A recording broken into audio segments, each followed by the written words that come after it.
Dès 1868, l'Alliance ouvre 2 écoles normales d'instituteurs, à Versailles pour les jeunes filles et à Paris pour les garçons. Recrutés par concours parmi les meilleurs élèves des écoles primaires supérieures que l'Alliance a ouvertes en Orient et en Afrique du Nord, ces pensionnaires viennent chercher le savoir dans le climat spirituel de Paris pour l'aller ensuite répandre parmi leurs frères.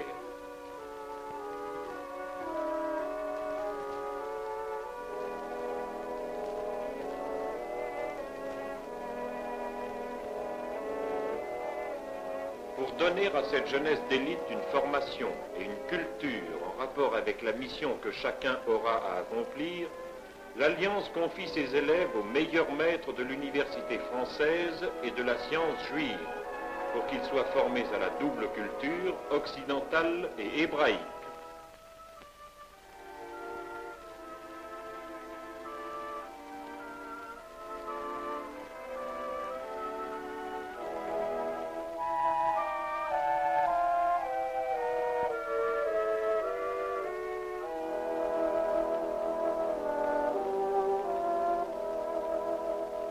Une parfaite entente règne parmi les Normaliens qui, 4 ans durant, vivent côte à côte dans l'atmosphère cordiale de l'école normale.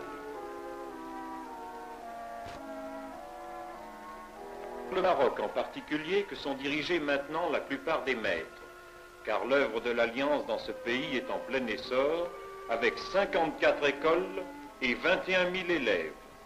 Le gouvernement du protectorat prend à sa charge une très importante partie d'un budget chaque année croissant et fait contrôler par les inspecteurs de l'instruction publique la marche des écoles et le travail des maîtres. L'enseignement de l'hébreu et de l'éducation juive font l'objet de nos soins attentifs à la grande satisfaction d'une population demeurée attachée à ces traditions. Tous les ans, de nouvelles écoles sont créées dans les bleds les plus reculés, grâce à l'effort conjugué de la direction de l'instruction publique et de l'Alliance.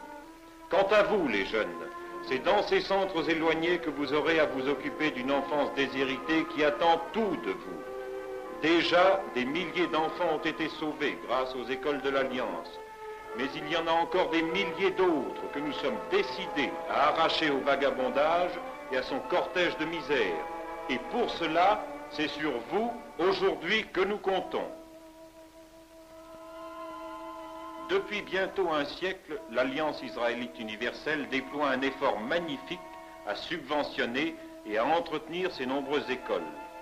Ses fonds propres sont à l'heure actuelle insuffisants.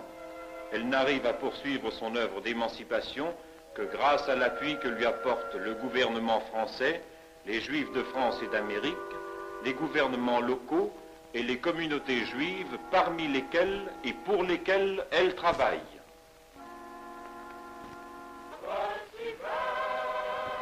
L'hymne de l'Alliance est un symbole de joie pour ceux qui le chantent, mais un fragile espoir pour tous ces pauvres gosses que l'école refuse et qui n'ont pas le courage de retourner vers leur sombre demeure ou les tristes garderies de leur quartier malsain.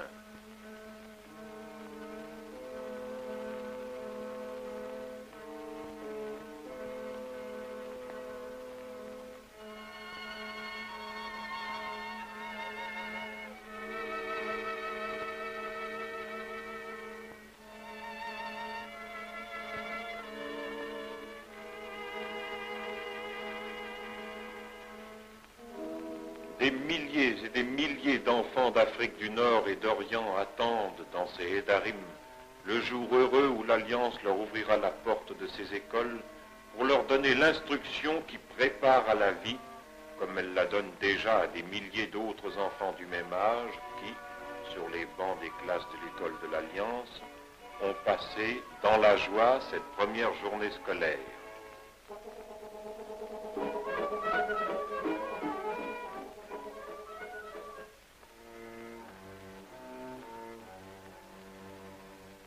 Joyeux retour de l'enfant qui ne peut cacher son plaisir d'être vêtu de neuf. J'ai quelque chose pour vous.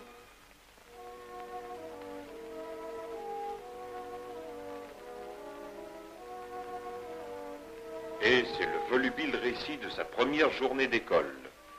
Rachel, pour qui les premiers jours de classe n'ont réservé que des surprises agréables, ignore encore que 12 000 enfants pauvres des écoles de l'Alliance reçoivent, 2 fois l'an, un trousseau complet pour devenir des écoliers décemment vêtus, et ce, grâce au concours des comités locaux de bienfaisance.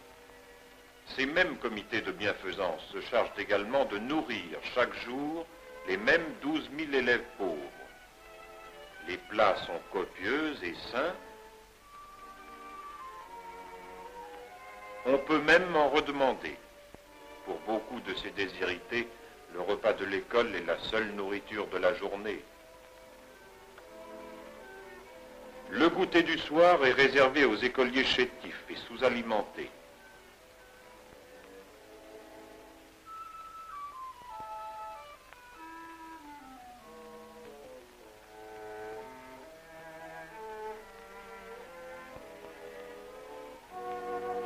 Rachel garde le sien pour son petit frère et sa petite sœur.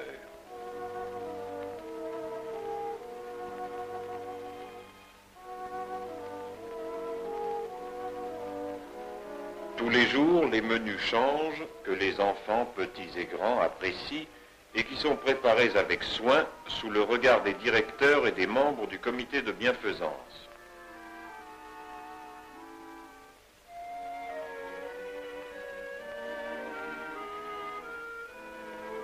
Et c'est ainsi tout le long de l'année.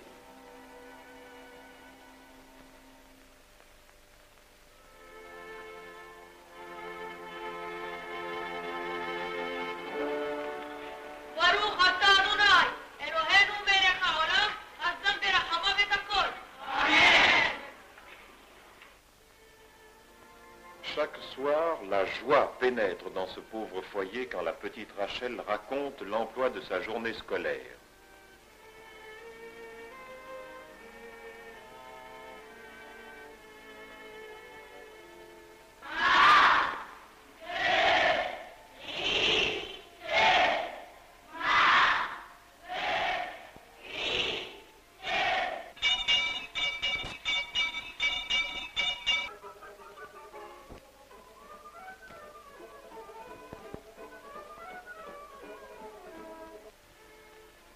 Daniel, qui vient de commencer son stage professionnel après avoir suivi le cycle des études primaires, ne cache pas à sa petite sœur qu'elle devra beaucoup travailler pendant les 6 années qui la séparent de son certificat d'études. Le corbeau et le renard. Maître corbeau, sur un arbre perché, tenait en son bec un fromage. Maître renard, par l'odeur alléchée, lui tint à peu près ce langage. Et bonjour. Quels sont les poètes français du XVIIe siècle? Corneille, Racine, Boileau, La Fontaine et Molière. C'est Démosthène qui a lutté contre Philippe de Macédoine pour la liberté de la Grèce et l'indépendance de son peuple. Et dans quel ouvrage? Les Philippiques, monsieur. L'Alliance, qui dispense à ses élèves un enseignement méthodique parfaitement moderne, a introduit le savoir jusque dans les villages reculés de l'Iran et des confins sahariens. Et Daniel tient à montrer qu'il n'a rien oublié de cet enseignement.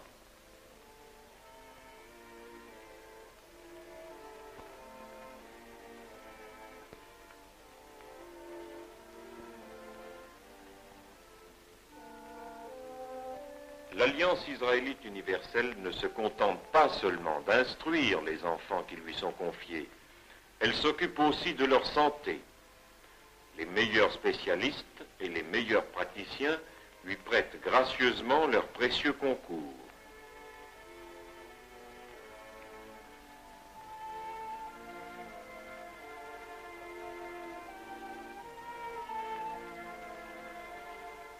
Mais oui, tu peux faire du sport.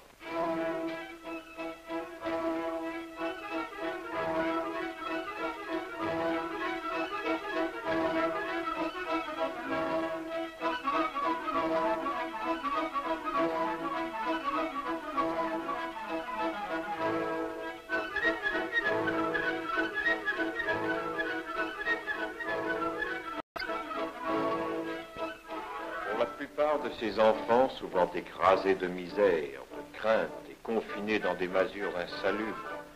Le sport n'est pas seulement une détente nécessaire, mais aussi un affranchissement moral, une libération.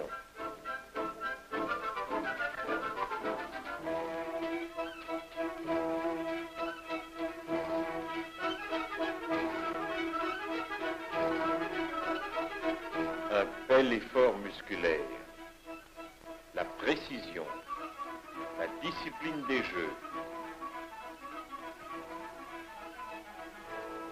la vitesse, la détente, la grâce du mouvement, le courage physique, voilà qui fera demain une belle jeunesse dont nous pourrons être fiers.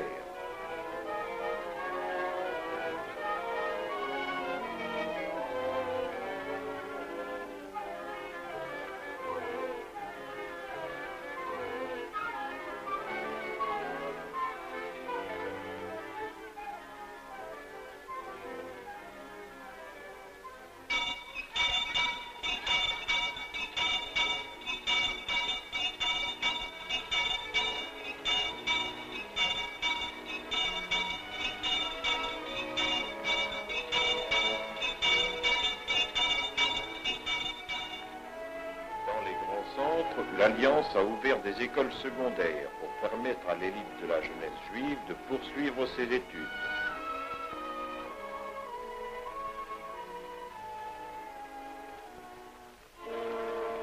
Dans chaque pays où elle exerce son activité, l'Alliance a placé ses écoles sous le contrôle d'un de ses délégués. Quels sont les écrivains du XVIIIe siècle qui sont à la base de la Révolution française? Les écrivains du XVIIIe siècle qui sont à la base de la Révolution française sont Montesquieu, Voltaire, Diderot et Jean-Jacques Rousseau. Mais avant, n'y avait-il pas eu d'autres influences?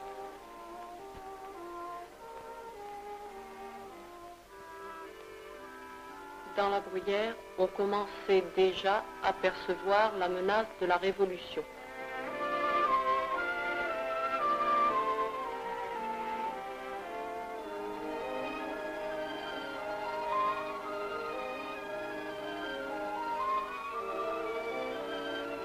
Dans tout le bassin méditerranéen, depuis bientôt un siècle, médecins, ingénieurs, avocats, industriels, commerçants, instituteurs, professeurs, simples artisans ou employés sont, dans la plus grande majorité, d'anciens élèves de l'Alliance.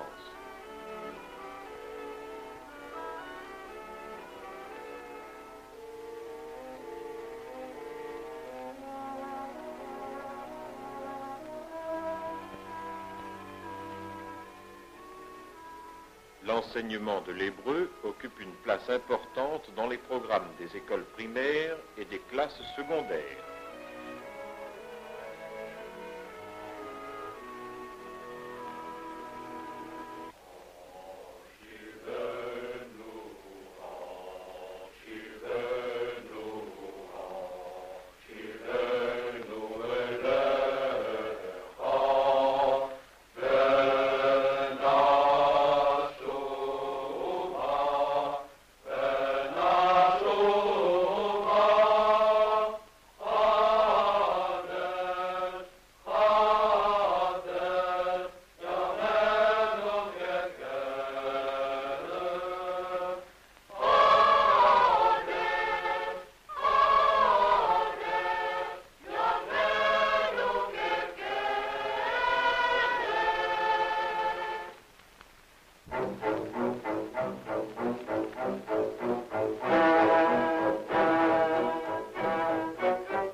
À côté de son œuvre scolaire, l'Alliance israélite a créé dans beaucoup de grandes villes des ateliers professionnels pour former chaque année de nombreux ouvriers qualifiés.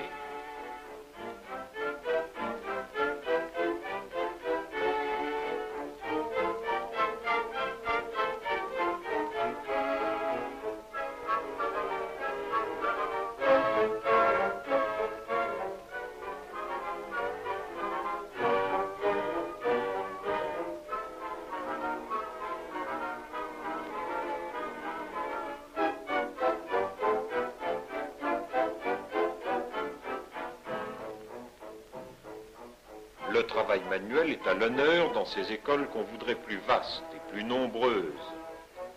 Les apprentis qui fréquentent ces ateliers sont heureux d'y apprendre un métier qui leur assurera un gagne-pain honnête.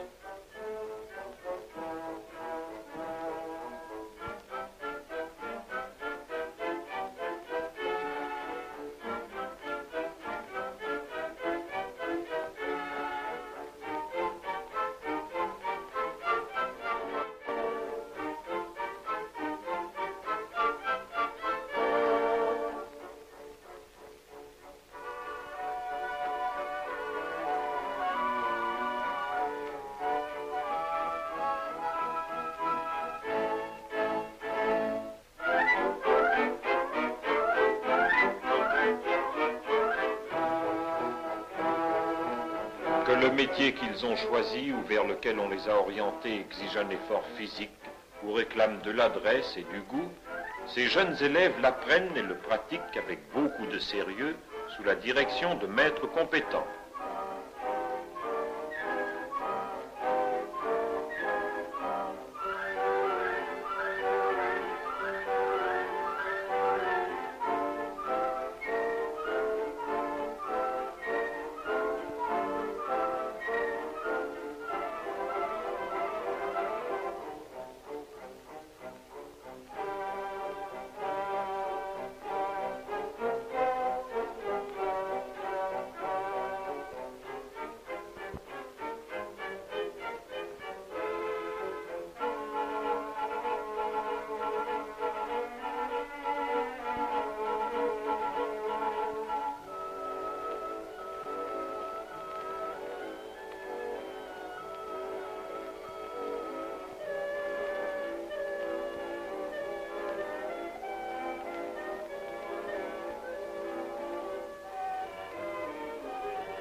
Les jeunes filles, comme les garçons, à côté du métier manuel dont ils font l'apprentissage, reçoivent une instruction primaire complète qui parachève leur formation technique.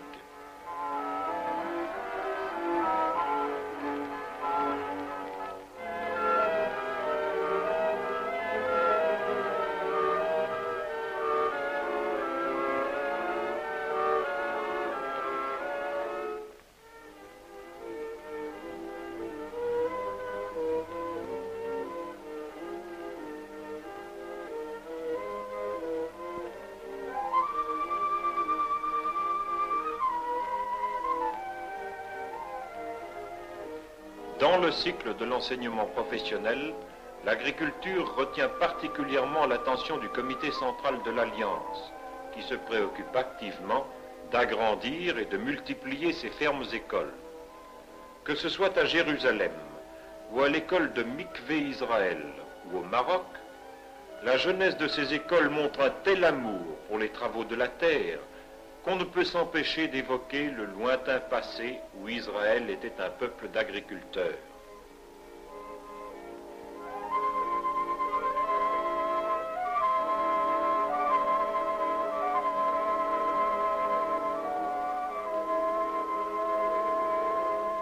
Ce geste parfait, digne du fruit, le bel effort, digne du sol, digne de la grande nature et des moissons qui annoncent l'été. Voilà qui détruit un préjugé millénaire.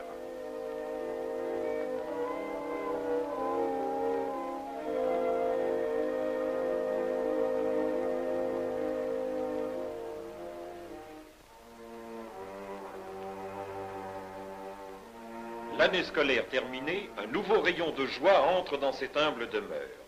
Rachel ira vivre au grand air dans une colonie de vacances, Daniel est reçu à son examen et le petit David est enfin inscrit à l'école. En Afrique du Nord en particulier, grâce à l'heureuse collaboration des comités de bienfaisance, dont la plupart des membres sont d'anciens élèves des écoles de l'Alliance, des milliers d'enfants pauvres sont tous les ans envoyés dans les nombreuses colonies de vacances créées à leur intention. Par période d'1 mois, tous les petits malheureux des écoles sont soustraits à l'air insalubre de leur quartier populeux, où souvent une famille entière de 6 et de 8 personnes vit dans la même chambre, sans air et sans lumière. Ici, c'est la joie.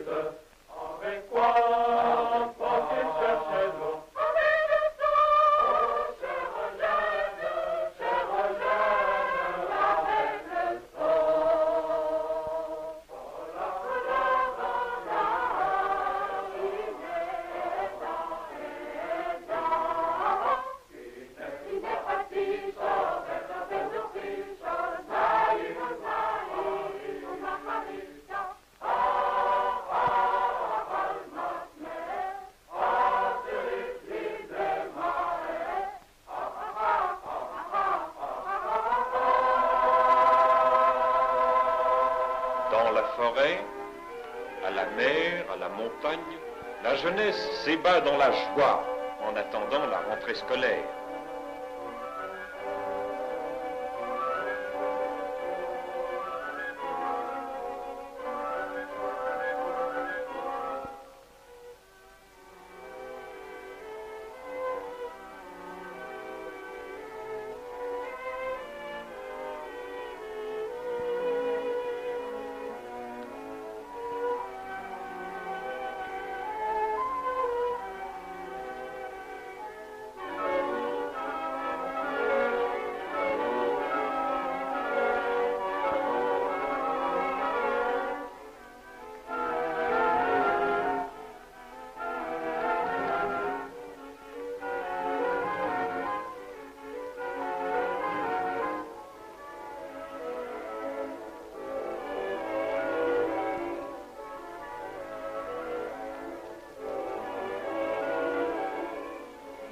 La ruée vers les études recommence. De nouveau, la foule regarde l'école avec angoisse et espoir à la fois, et se renouvellent les scènes douloureuses pour les inscriptions. Quelle tragédie pour faire admettre un gosse à l'école. Encore un enfant arraché à l'ignorance. Mais il n'y a pas suffisamment de place pour tout ce petit peuple, pour toute cette jeunesse sacrifiée qui, en plein XXe siècle, faute de crédit et faute de locaux, se voit refuser l'accès de l'école.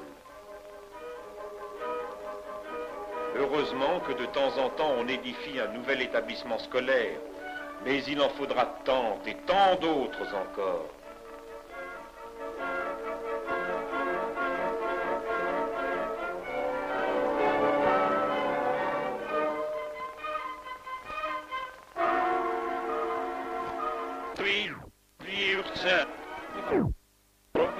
Instruisent et sauvent.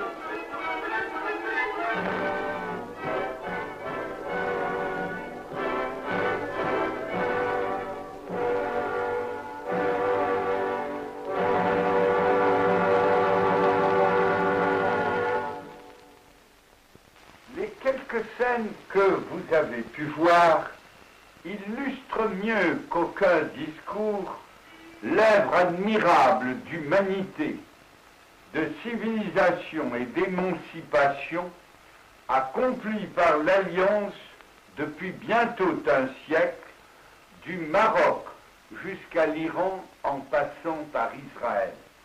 Les fondateurs de l'Alliance ont compris que pour défendre et aider les Israélites misérables et persécutés, leur permettre de vivre partout en sécurité et de travailler en paix, il fallait d'abord les affranchir de l'ignorance et leur rendre un juste sentiment de fierté grâce à l'éducation.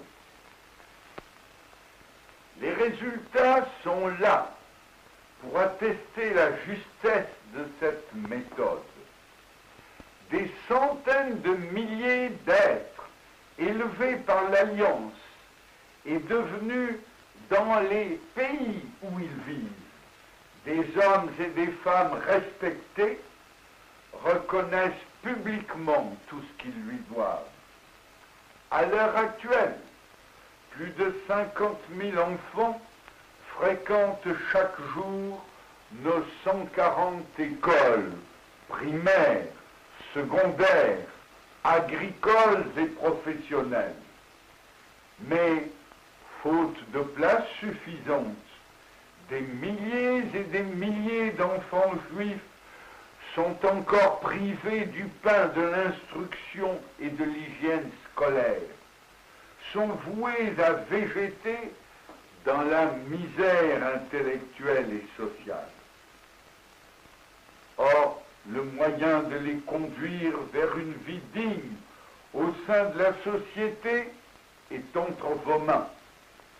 L'Alliance qui a résisté à la cruelle épreuve de la guerre et dont l'élan nouveau a accru les responsabilités, conduit tous les Israélites et tous les hommes de cœur à lui donner son adhésion, à lui apporter volontairement, avec leur appui moral, les importantes ressources dont elle a besoin. Qui voudrait laisser fléchir une œuvre qui a rendu service à tant d'êtres humains en même temps qu'au judaïsme?